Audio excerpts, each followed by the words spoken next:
근데 우리가 살아가다 보면 그 가치 있는 일들, 우리 주변에 귀한 일들, 또 소중한 일들을 많이 만나게 됩니다. 그런데 그 가치 있는 일들, 귀한 일들, 이 소중한 일들이 이루어지는 과정들을 보면 한 가지 특징이 있습니다.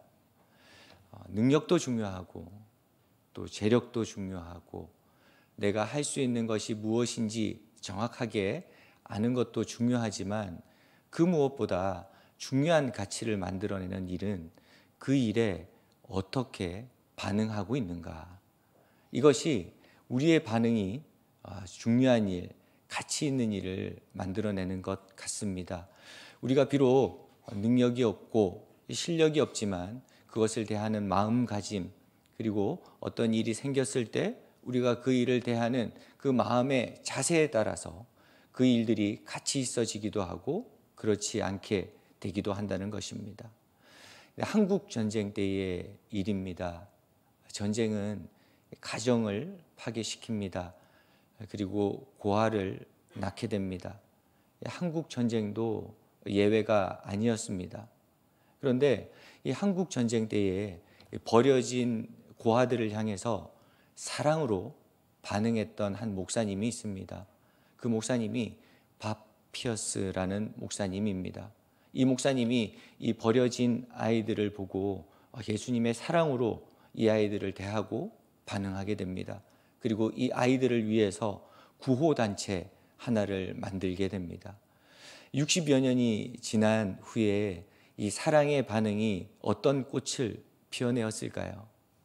60여 년이 지난 후에 이 구호단체는 전 세계에 있는 민간 국제기구 중에서 가장 큰 규모를 자랑하는 구호단체가 되었습니다. 그 구호단체의 이름이 우리가 잘 아는 월드비전이라는 구호단체입니다. 반응이 기적을 만들어내고, 반응이 가치를 만들어내고, 반응이 세계의 귀한 일을 만들어낸 것입니다. 오늘 말씀이 바로 그런 말씀입니다. 이 반응이 하나님의 역사를 만들어낸 이야기.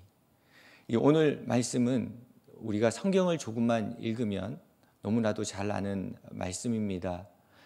기생이었던 라합이 목숨을 걸고 정탐꾼을 숨겨주었던 이야기. 그래서 여리고성이 함락될 때에 유일하게 구원받을 기회를 누린 이야기, 그리고 예수님의 족보를 이어가는 영광을 누렸던 이야기, 그 이야기가 바로 오늘 우리가 읽은 말씀의 내용입니다. 오늘 말씀도 동일한 메시지를 우리에게 던져주고 있습니다. 하나님께서 역사하실 때에 또 하나님께서 쓰시는 자는 누구인가? 그것은 바로 우리의 자격이 아니라 하나님을 향한 우리의 반응이고 우리의 마음의 얼굴이구나 라는 메시지를 우리에게 던져주고 있습니다. 오늘 말씀의 배경이 이러합니다. 이스라엘 백성이 가나안 땅을 점령하기 위해서 정탐꾼을 가나안 땅에 보냅니다. 여리고 성으로서는 아주 비상사태가 생겨버린 것이죠.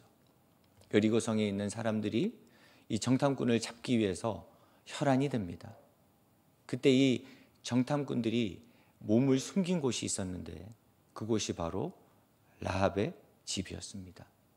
그런데 우리는 여기서 성경이 이 라합을 어떻게 설명하는지 주목할 필요가 있습니다. 오늘 라합은 여호수아서에만 나오는 것이 아닙니다. 야고보서에서도 나오고 히브리서에서도 라합을 언급하고 있습니다. 그런데 성경이 이 라합을 언급할 때를 보면 이 몸을 파는 여인네를 가리키는 포르네라는 단어를 씁니다. 그러니까 라합의 직업이 몸을 파는 매춘부였다는 것이죠. 너무나도 신기합니다.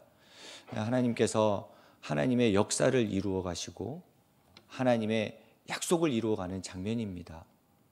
여리고성을 함락시키고 또 이스라엘 백성들에게 가나안 땅을 허락하신 스토리가 적혀져 있는데 그 귀한 일을 하고 계신 일에 매춘부였던 라합을 사용하셨다는 것입니다.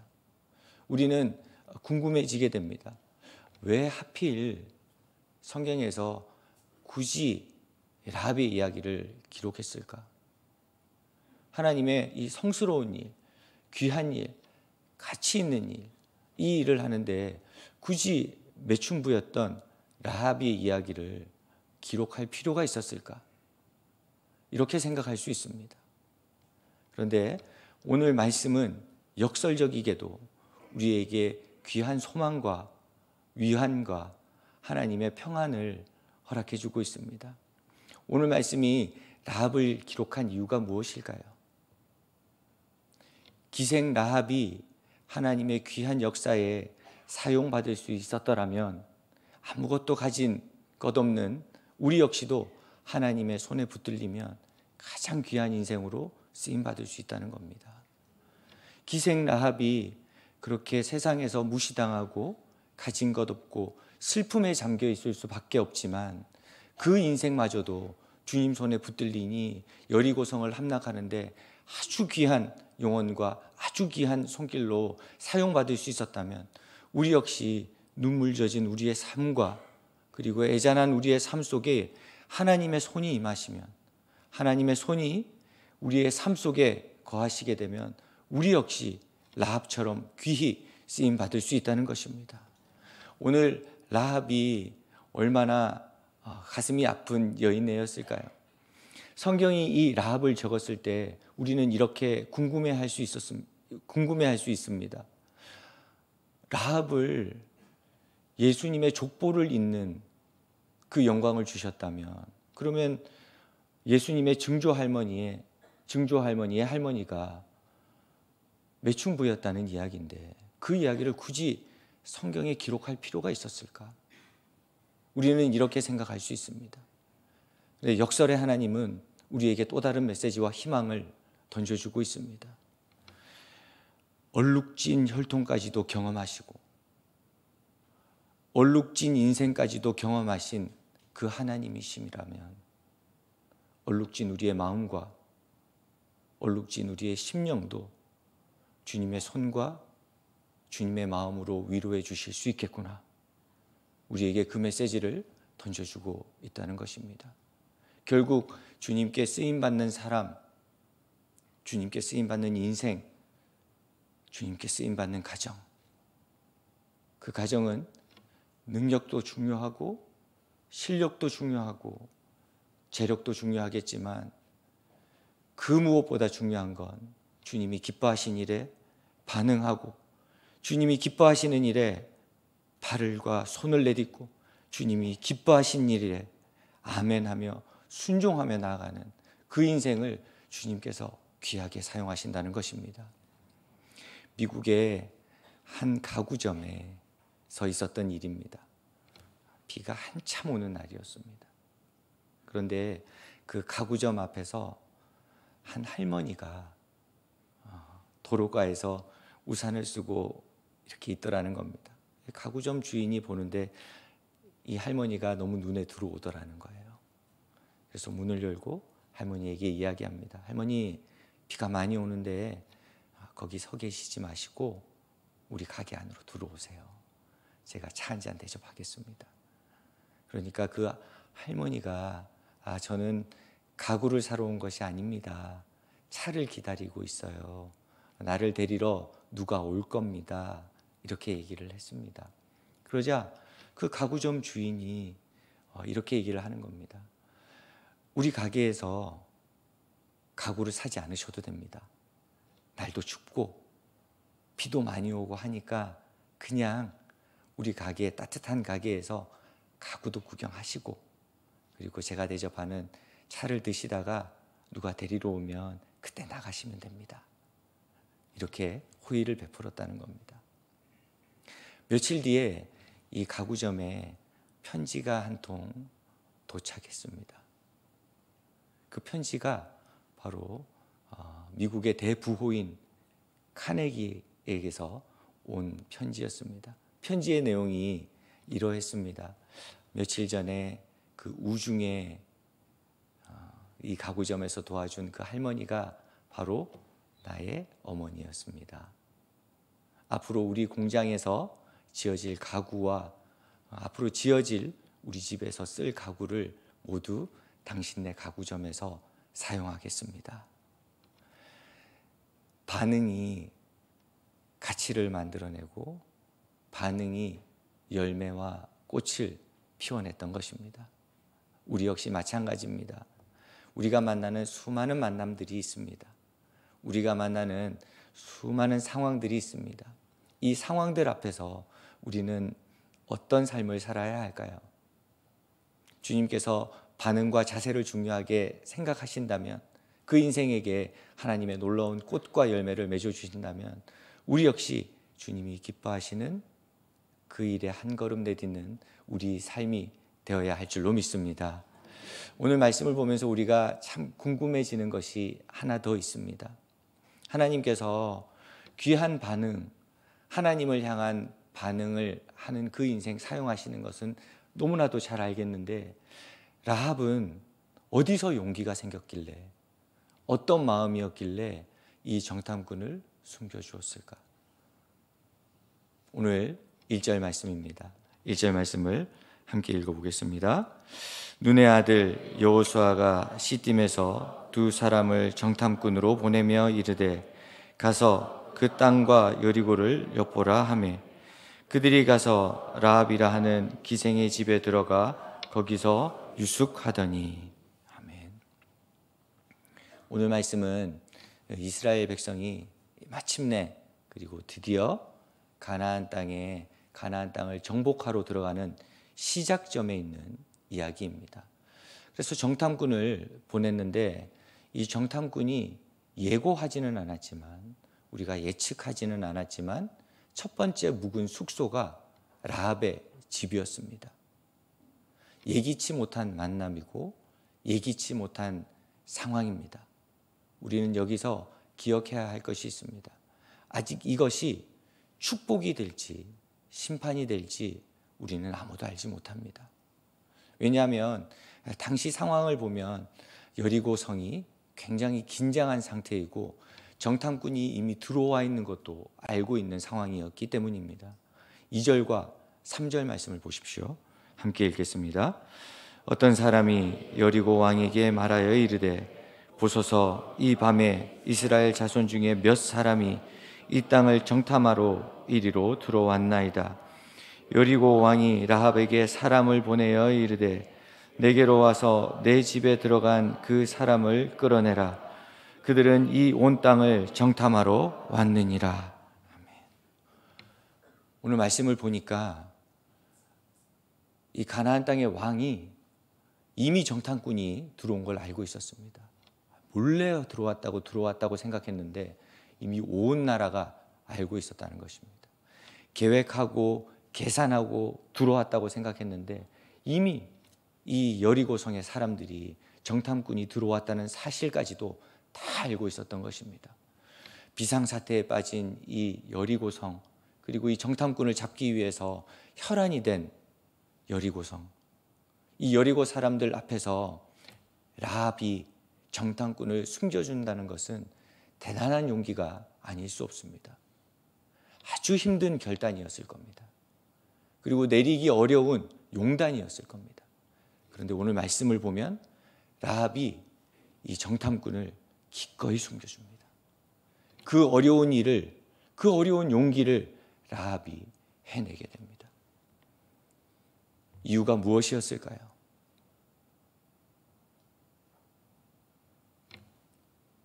라합은 정탐꾼을 본 것이 아니라 그들과 함께하는 하나님을 보았기 때문입니다.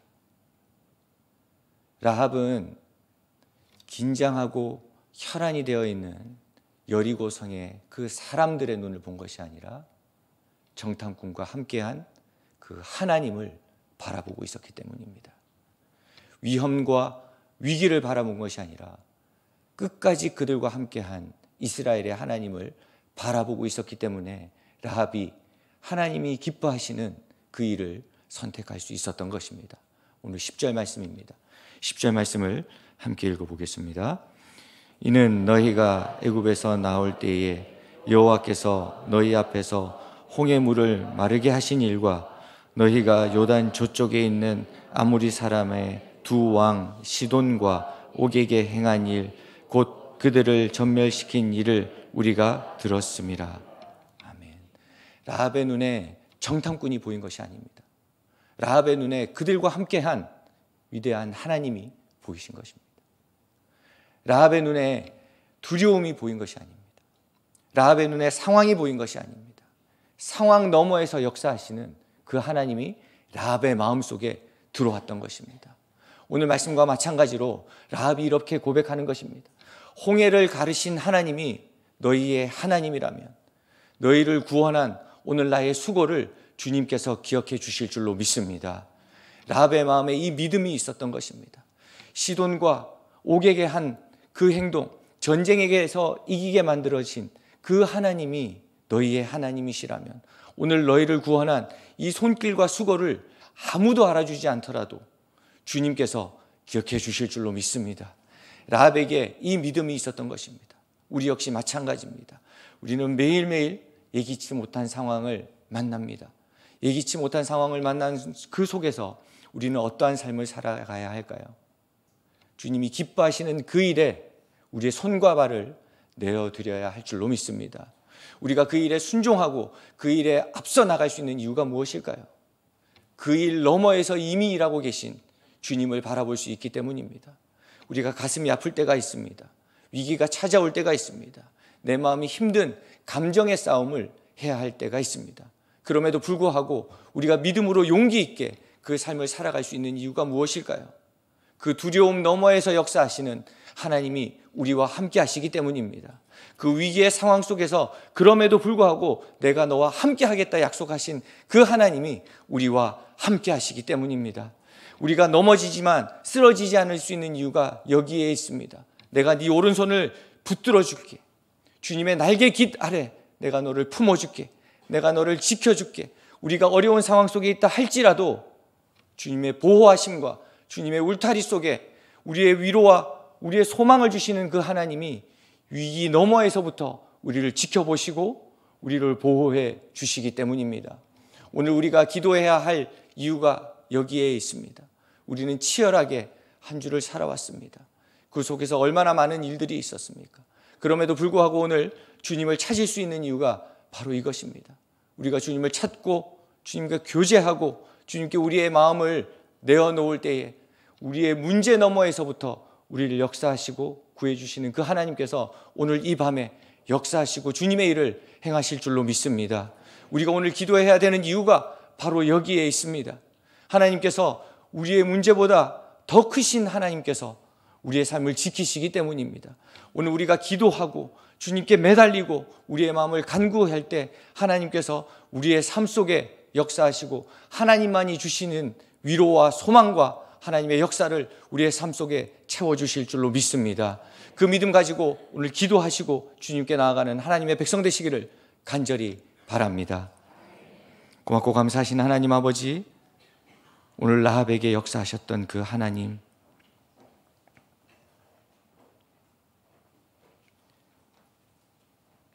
실력과 능력과 가진 것이 아니라 주님께 나오는 반응과 믿음에 일하셨던 그 하나님, 그 하나님을 우리가 오늘도 붙들고 기도하기를 간절히 소망합니다. 하나님, 우리가 오늘 우리의 마음을 내어놓습니다. 우리의 어려움을 내어놓습니다. 우리의 문제들을 내어놓습니다. 주님께서 친히 들어주시고 문제보다 크신 하나님께서, 문제 너머에서 이미 역사하시는 하나님께서 우리의 기도를 들어 응답하시고 주님의 꽃과 주님의 열매를 맺어 주시옵소서. 감사드리며 예수님의 이름으로 기도드립니다. 아멘. 함께